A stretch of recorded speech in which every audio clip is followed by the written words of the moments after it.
awit na pangungunahan ng Babo Pangulo Drum and Lyre Band.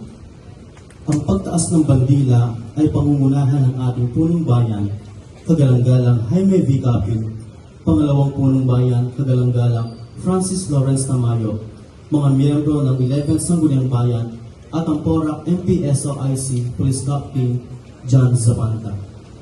Susundan po ito ng panunumpa sa Watawat ng Pilipinas na pangungunahan ni Ms. Ana Clarice Garcia, ang ating mutyaning